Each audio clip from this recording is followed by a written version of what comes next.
What if we've been toiling in the flesh for something that God is waiting to give us by grace, but if that's not on the other side of our obedience?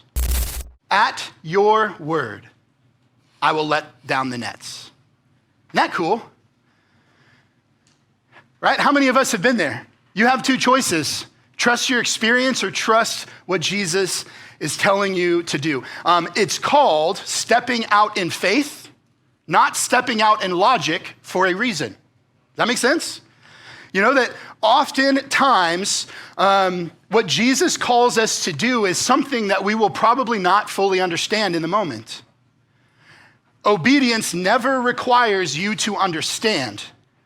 It requires that you trust and obey even when you do not understand. Does that make sense? Kids in the room, are you listening? Right? Like that's the reality. And so I look at this, and the thought that comes to my mind is, what if we've been toiling in the flesh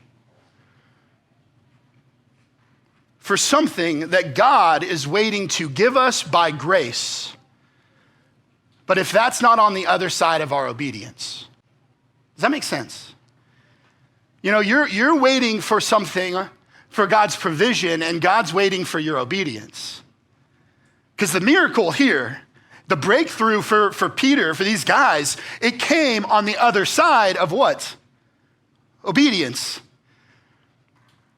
You know, when Peter was asked by Jesus to put his nets down, Peter hadn't seen the fish, right? Jesus saw the fish before he ever asked Peter to obey, but Peter had no idea what was under there. He just saw his experience.